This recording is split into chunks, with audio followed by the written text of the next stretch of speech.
Baiklah adik-adik semuanya, kembali lagi bersama saya Ibu Ardana Yulisma. Kita akan melanjutkan tentang elektroforesis gel. Selama e-learning berlangsung, saya sering menyebutkan tentang elektroforesis gel.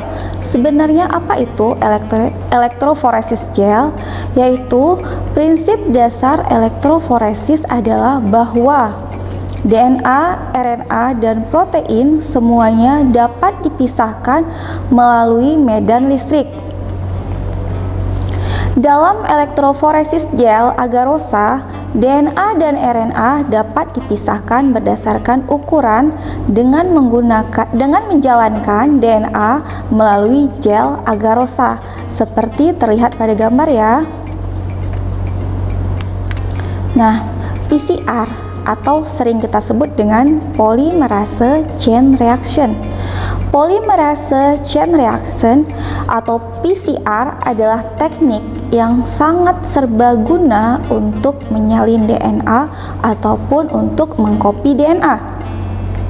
PCR memungkinkan satu urutan DNA untuk disalin jutaan kali atau diubah dengan cara yang telah ditentukan sebelumnya. Di sebelah kanan kita terlihat mesin PCR ya. Ada dua mesin PCR di atas dan di bawah. Nah, tahap PCR ini sendiri terdiri dari pertama adalah tahap pre-denaturasi, kemudian masuk ke dalam tahap denaturasi, kemudian annealing atau penempelan primer, kemudian elongasi dan elongasi akhir. Adapun suhu yang umum digunakan pada kondisi PCR yaitu untuk pradenaturasi kita biasa menggunakan suhu 95 derajat Celcius ataupun 96 derajat Celcius. Sedangkan tahap denaturasi juga sama, bisa menggunakan 95 ataupun 96 tergantung pada sampel yang kalian gunakan. Kemudian masuk ke tahap annealing, itu akan menurun ya suhunya. Kalian bisa menggunakan suhu sekitar 60 sampai 70 derajat Celcius. Nah, sedangkan pada penelitian saya yang terdahulu saya menggunakan suhu pada annealing itu adalah 58 derajat Celcius. Nah, pada tahap elongasi suhunya kembali naik yaitu pada suhu 72 derajat Celcius dan elongasi akhir juga 72 derajat Celcius dan diakhiri dengan proses penyimpanan. Nah, berikut adalah analisis polymerase chain reaction atau PCR.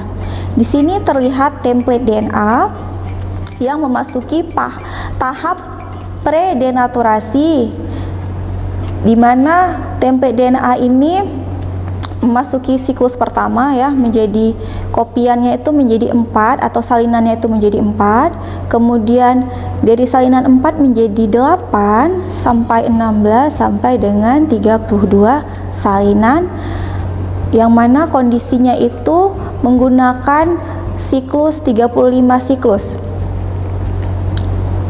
Nah, proses PCR ini sendiri mengikuti prinsip replikasi DNA yang terjadi di dalam tubuh.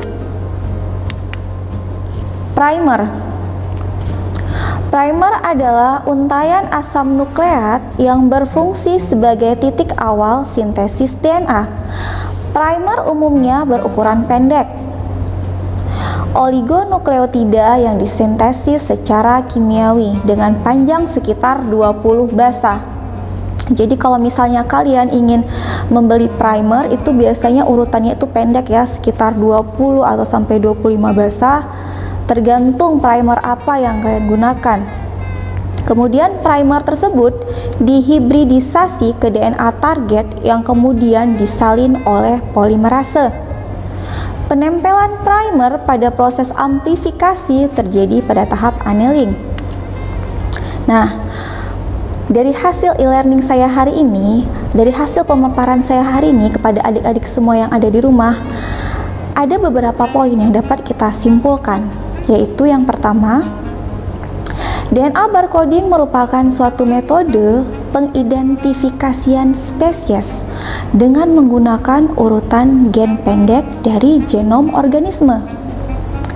Yang kedua, 10 tahun terakhir, research mengenai penggunaan metode DNA barcoding untuk identifikasi tumbuhan obat terus mengalami peningkatan, baik berbasis lokus tunggal, penanda gabungan, hingga pada tingkat genom.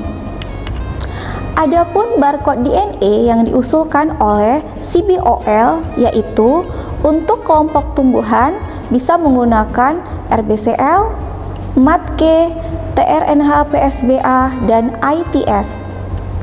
Sedangkan untuk kelompok hewan, kita bisa menggunakan CO1 atau mitokondria sitokrom oksidase 1.